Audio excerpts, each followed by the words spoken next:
श्रीमद् भगवत गीता के चौथे अध्याय का महात्म्य।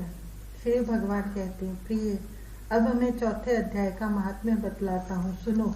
भागीरथी के तट पर वाराणसी बनारस नाम की एक पुरी है। वहाँ विश्वनाथ जी के मंदिर में भरत नाम के एक योगनिष्ठ महात्मा रहते थे, जो प्रतिदिन आत्मचिंतन में तत्पर हो आदर पूर्वक गीता के चतुर्थ अध्याय का पाठ किया करते थे।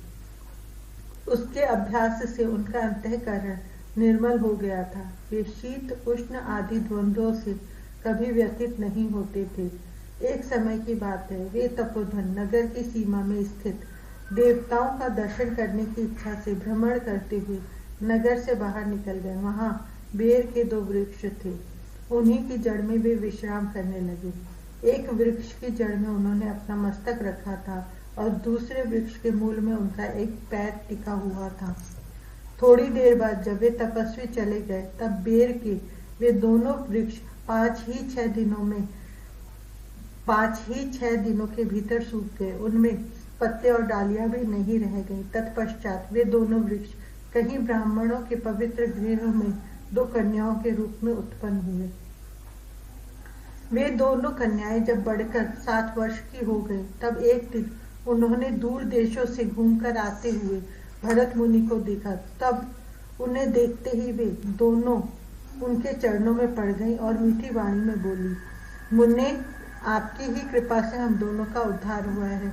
हमने बेर की योनि त्याग कर मानव शरीर प्राप्त किया है। उनके इस प्रकार कहने पर मुनि को बड़ा विस्मय हुआ। उन्होंने पूछा, पुत्र, मैंने कब और किस साधन से तुम्हें मुक्त किया था? साथ ही यह भी बताओ कि तुम्हारे बेर के वृक्ष होने में क्या कारण था, क्योंकि इस विषय में मुझे कुछ भी ज्ञात नहीं है।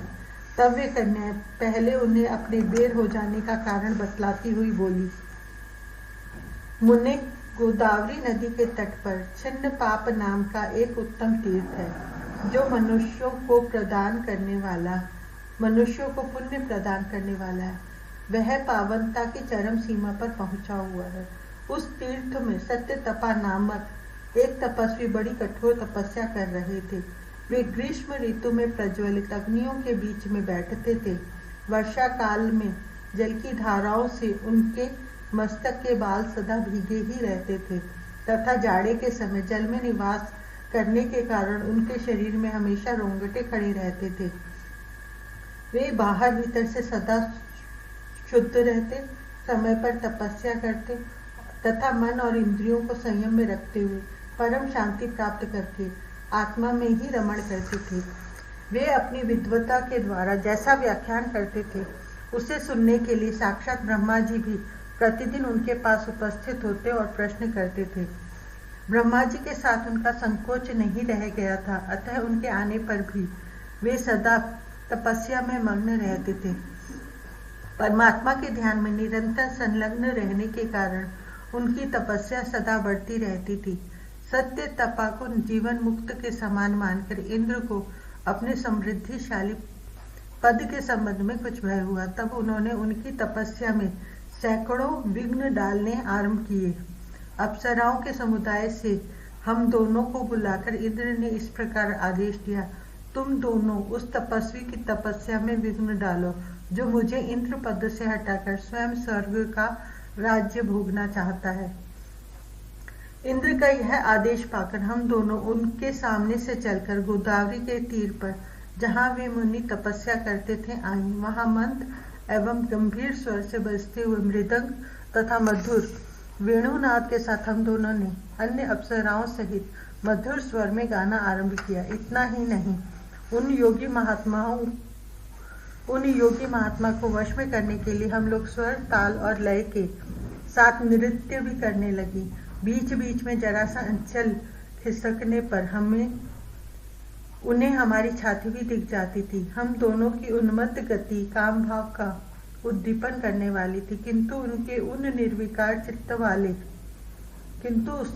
निर्विकार चित्त वाले महात्मा के मन में क्रोध का संचार कर दिया।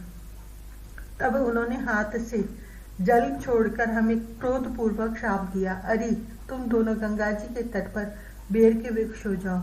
यह सुनकर हम लोगों ने बड़ी विनय के साथ कहा, महात्मन, हम दोनों पराधीन थे, अतः हमारे द्वारा जो दुष्कर्म बन गया है उसे आप क्षमा करें। यों कहकर हमने मुनि को प्रसन्न कर लिया। तब उन पवित्र चित्त वाले मुनि ने हमारे शापोद्धार की अवधि निश्चित करते हुए कहा, भरत मुनि के आने तक ही तुम पर यह शाप लागू होगा। उसके बाद तुम लोगों का मर्त्य लोक में जन्म होगा और पूर्व जन्म की स्मृति बनी रहेगी। मुन्ने, जिस समय हम दोनों बेर वृक्ष के रूप में खड़ी थी, उस समय आपने हमारे समीप आकर गीता के 4थे अध्याय का जप करते हुए हमारा उद्धार किया था। अतः हम आपको प्रणाम करती है। आपने केवल शाप से ही नहीं, इस भयानक संसार से भी गीता के 4th अध्याय के पाठ द्वारा हमें मुक्त कर दिया। श्री भगवान कहते हैं, उन दोनों के इस प्रकार कहने पर मुनि बहुत ही प्रसन्न हुए और उनसे पूजित विदा लेकर जैसे आए थे वैसे ही चले गए।